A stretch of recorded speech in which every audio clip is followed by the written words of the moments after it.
Omollo kaluore kod gigo mabende jotelo mopogore opogore no wacho adira gik makamago anyalo wacho ni wantiere gode record ahinya to mago mabende no wach kod jatenda jogo mathoth e od bura kacha Kimani Ichung'wah. Kata kamano nosewuok oko kopuodhore ka bende wacho ni en nochiwa siem ne mane en jatend piny Kenya Uhuru Kenyatta mar mondo mi owe sponsor kata owe siro ng'anyo mabende Azimio bago e pacho kae. Kata kamano nosepuodhore ni onge tudruok moramora kod monj mabende yando time puoth Uhuru Kenyatta. Kata kamano bende ber kapod itimo negi nonro.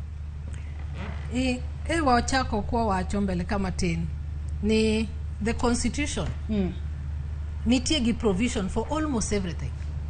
How you express your freedom, what you're supposed to say and what not to say.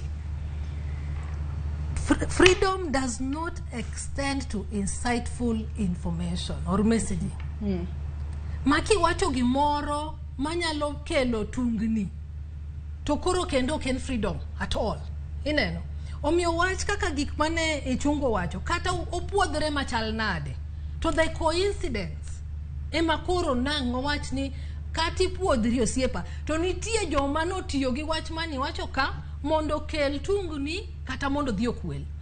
Ema nachako ka wacho ni wabede joma hore kik wadhi wa vandalize gik moko nikech wan wadhi e protest. Asiyudo ni e kind joma dhi e protest gi ema jomoko achiel ariyo adek ka owuogi to chako dhi kwelo. Jomoko achiel ariyo owuogi tasi wacho ni joma no dhi e protest ka the demonstrators, they are the same ones who orchestrated ABCD. Ineno. Omiyo nyaka wang'e ni seche wawuotho gi joma chal nade. To en adiera ni police should be held accountable. Ok mana ne losses mo wacho gi kende. Nitiere jowa manowito ngimagi. Magi ne giwito ngimagi nekech gimbene ne gidhi e ng'anyo ka giwacho ni oyo okanyal afford mogo ahinya. Odhi ng'anyo ko wacho ni oyo aneno ka government nyocho nyisowa ni they came up with some austerity measures mondo giduok bech gik moko kata expenditure mar government chien piny.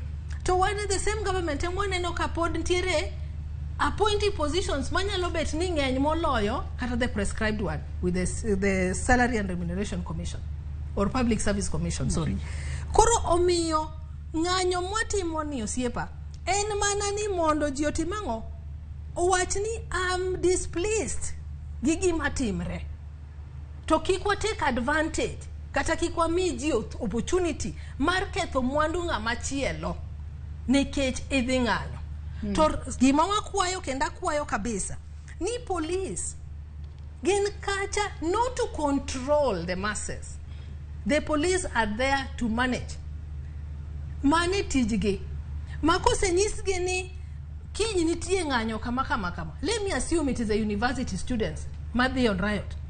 Onego giwuogi ging'e niya seche ma nyithindo giwuok oko cha to giwuok oko ni gidhi timang'o gidhi ketho gige ji.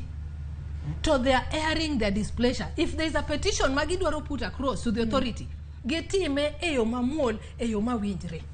To kik wabedi oganda mani seche ma koth go nyawadwa oko to mora ni oyo dongene manyocho wang'oda to kura nasegero ode motu ochuch ne motima ng'oda ke jogi onego bedni kata gin jo Azimio gi protect kata gin jo oda gitimango gi protect. Ok ni it was glaring, everyone saw it. Onge gima ni mono officers chopo Thika Road adiera makende nikech mano gima ne nitie chalo kagima ot moro wang' to fire extinguisher ni mane bathe kanyo to ginyiso unang'o ni wan ok wawinjiro pok waneno iro. Inyisa ni gisani e Green Odera kantiere county ma Kisumu